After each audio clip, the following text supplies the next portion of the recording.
प्रभु में प्रिय भाई और बहनों, प्रभु यीशु मसीह के नाम से आप सबकी स्वागत है।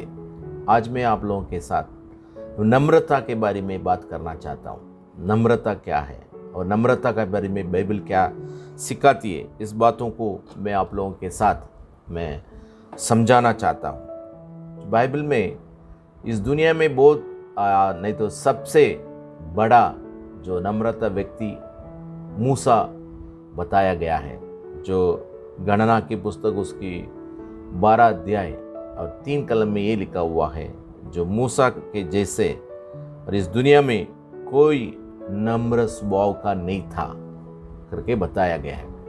जो मूसा के जीवन में एक तकलीफ आ रही है, जो मूसा ने अपनी पत्नी जो ये इज़राइल की नहीं थी उसको शादी करके आने के बाद उनकी बहन मिरियम और उनके भाई आरोन दोनों उसके विरोध में बोलने लगे। क्या बोलने लगे? ईश्वर खास या खाली जो मूसा से बात करेगा हमसे बात नहीं करेगा क्या?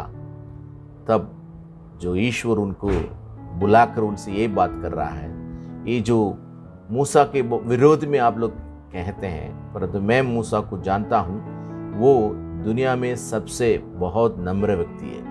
जो मूसा अपना जीवन में नम्र होने की 2 कारण थी। एक तो जब इस्राएल लोगों को परमेश्वर ने ले जा रहा था, परमेश्वर की जो बातों को जो इस्राएल लोग जब मानने तैयार नहीं, तब मूसा को ईश्वर ने 2 बात बताया। एक तो मैं इन सबको नाश करना चाहता हूँ, और दूसरी बात है मैं तुझे एक मेरा संतान या मेरा व्यक्ति बना के तुमको रखूँगा। मगर इन दोनों बातों को मूसा स्वीकार करने के लिए तैयार नहीं था, क्योंकि ईश्वर से वो ये कहने लगा, ईश्वर तुमने इतना दूर से मिस्र से इन लोगों को आपने लेके आया, परंतु आप इसको मार डाल देगा तो आपका नाम बेकार हो जाएगी, या नहीं तो जो उनका ईश्वर उनको मार डाल दिया या ईश्वर अच्छा नहीं, ऐसा करके लोग बोल सकते हैं। दूसरी बात है, मैं इसमें कोई लाभ उठाना नहीं चाहता हूँ, परंतु इसमें मेरा कुछ होगा तो आप मेरे नाम को आप जीवित पुस्तक से मतलब निकाल दीजिए। मतलब ये है, उनकी जो नम्र बात ये थी, पहला वो अपने को सोचा नहीं, परंतु वो दूसरे को सोचता था। सो दूसरे को सोचना वो नम्र जीवन में बहुत इम्पॉर्टेंट है, महत्वपूर्ण है। और दूसरी बात, हम जो बाइबल में लूक की पुस्तक उसकी जो 14 अध्याय 11 पद में हम देखेंगे तो उसमें ऐसा लिखा हुआ है, जो कोई मनुष्य अपने आप को नम्र करता है वो उठाया जाएगा। जो कोई मनुष्य अपने आप को जो बहुत बड़ा समझते हैं वो नीचे रखा जाएगा करके परमेश्वर के वचन कहती है। मतलब ये एक जो बात कहता है, जो अपने आप को कोई जो बड़ा समझता है, जो बड़ा बनाता है, वो नीचे रखा जाएगा, और जो कोई अपने आप को नीचा रखते हैं वो बड़ा बनाया जाएगा। उसमें जो प्रभु यीशु मसीह ये बात बताते हैं, किधर भी आपको कहीं कुछ प्रोग्राम में बुलाया गया, इधर तो हम देखते हैं वहाँ उनको जो भोजन करने के लिए जो बुलाया गया था, तो वहाँ जब तू कैसे रहना, पहले जाके तुम अच्छी पोजीशन या अच्छा जगह में मत बैठना, तुम जाके पीछे बैठो, तब इन्होंने तुमको जो बुलाया है वो व्यक्ति तुम्हारे ऊपर और तुमको बड़ा समझ जाएगा, तो तुमको जिस जगह में तू बैठा है वहाँ से लेके तुमको आगे लेके जाएगा। तो इसलिए तुम जाके एक बड़ा जगह पकड़ने से पहले तुम पहला जो नीचे या पीछे के जगह में जाके बैठो करके प्रभु यीशु मसीह कहता है। और इसमें भी हम देख सकते हैं, हम अपने आप को बड़ा करना नहीं चाहिए, हम नम्र होकर रहना जरूर है। और तीसरी बात यह है, जो प्रभु यीशु मसीह के बारे में फिलिप्पी उसकी 2 अध्याय में लिखा गया है, जो पौलुस जो लिखता है, प्रभु यीशु मसीह ईश्वर है, परमेश्वर है, फिर भी वो अपना जो जहाँ को या अपना जो पोजीशन को छोड़कर वो एक मनुष्य बन के या मनुष्य के रूप लेकर उसकी मरण तक नम्र होके हमारे लिए सब कुछ किया करके बताता है। उसका मतलब यह है, हम अच्छा होने के लिए या दूसरे की भला के लिए प्रभु यीशु मसीह अपना मरण तक नम्र बन के रहा। तो इसमें भी ये कहता है, जो प्रभु यीशु मसीह में या क्रिस्त में जो कुछ गुण है, जो विचार है, जो सोच है, वो सोच आप में भी होना चाहिए करके परमेश्वर की वचन कहती है। तो ये जो हमारा जो नम्रता है वो दूसरे लोगों की भलाई के लिए बहुत काम करती है, इस बात को हम समझ सकते हैं।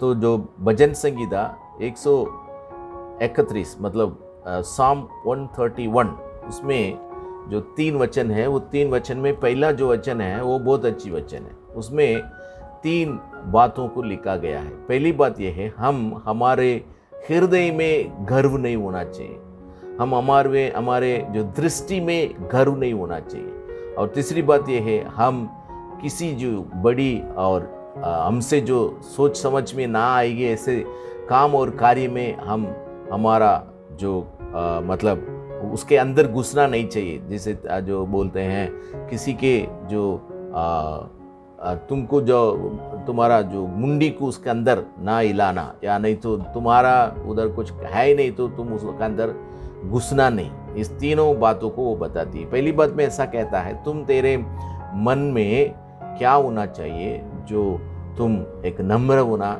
जरूरी है। तुम्हारे जीवन में तुम्हारा मन में एक घमंड नहीं आना चाहिए।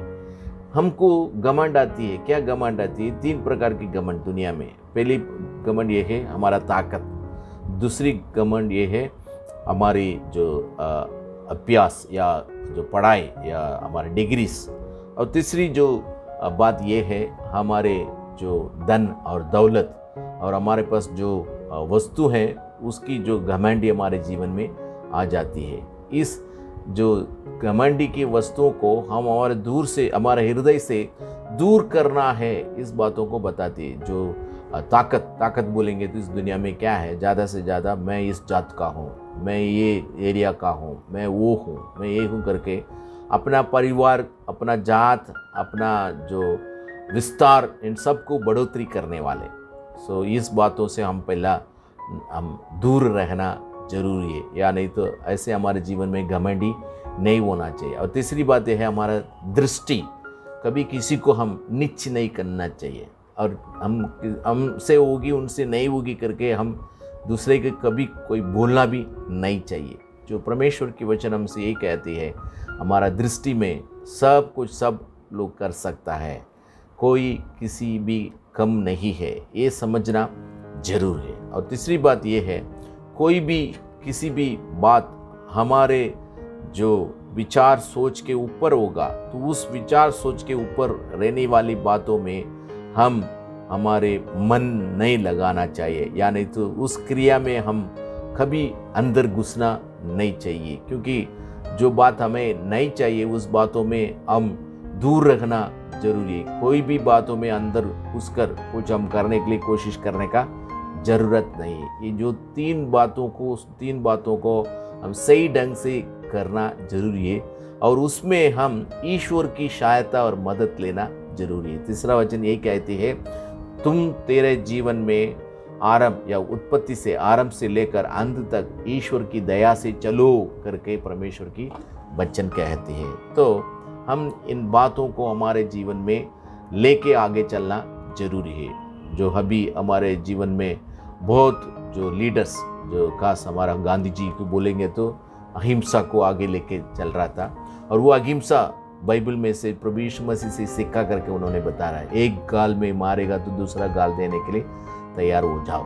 और ये जो अहिंसा को और नेल्सन मंडेला गांधी जी से मैं सीख गया करके बता रहा है। जब ये जो नेल्सन मंडेला 27 साल जो जेल में रहा और उसके बाद उन्होंने बाहर आने के बाद उनसे ये पूछा गया है, जब वो साउथ अफ्रीका का जो देश पिता मतलब जो नेशनल फादर है, तब वो उसको ये पूछा गया है, जो आपने जो जेल में था बहुत मतलब आप लोग आपको सताया था, बहुत दुख के साथ आप गया है, आप अभी कैसे महसूस कर रहा है?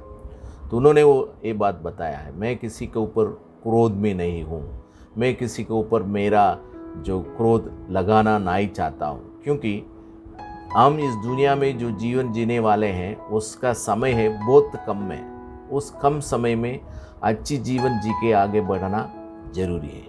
और दूसरी बात ये कहा है क्या है, कभी भी हम हमारे मन में नेगेटिव विजन रखना नहीं चाहिए। जो बुराई सोच, बुराई समझ हम नहीं रखना चाहिए। पॉजिटिव जो विजन, मतलब अच्छी बात, हम कैसे दूसरे की मदद कर सकते हैं, हम कैसे दूसरे के लिए भला हो सकते हैं, इस बातों को हम हमारे मन में रखना चाहिए। पहला, हम हमारे जीवन में हॉनेस्ट होना चाहिए, तब तो हम दूसरों के लिए हॉनेस्ट बन सकते हैं। जब तक हम हमारे जीवन में सच्चाई की जीवन ना जिया तो हम दूसरे के लिए सच्चाई की जीवन ना जी सकते। ये जो बात हमारे जीवन में होना चाहिए करके नेल्सन मंडेला कहता है।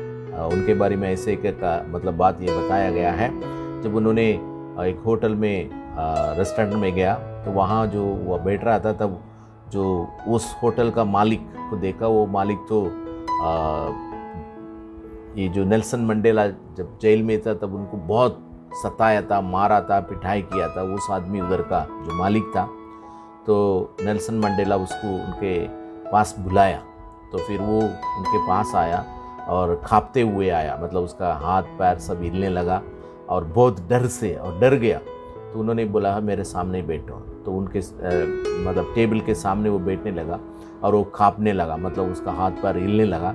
तब ये जो नेल्सन मंडेला ने उसको हाथ दे के बोला, मैं आपको माफ़ी कर दिया, आप डरने का ज़रूरत नहीं, मैं आपको मतलब माफ़ कर दिया है, तो डरने का नहीं। फिर उनके जो रिलेशनशिप अच्छी तरह से बढ़ गया करके पढ़ा है। परंतु एक बात हम समझना चाहिए, जो सताने वाले हैं उन सताने वालों के साथ भी प्रेम रखना, इस बातों को बाइबल भी बताती है और नेल्सन मंडेला के जीवन भी हमें सिखाती है। तो ये जो बात हमारे में भी होना जरूरी है। कैसी बात होना चाहिए? हम नम्र रहना, किसी का जो बुरा करना, बुरा सोचना, ये हमारे जीवन में नहीं होना चाहिए। जो नम्रता के बारे में 15 विषय जो मदर तेरेसा ने बताया है, उसमें खास ये मदर तेरेसा ये बता रहा है, जब तुम इस पृथ्वी जीवन जी रहे हैं, तुम तुम्हारे लिए नहीं परंतु दूसरे की भला के लिए तो जीवन जीना जरूरी है। हाँ मेरे प्रिय भाइयों बहनों,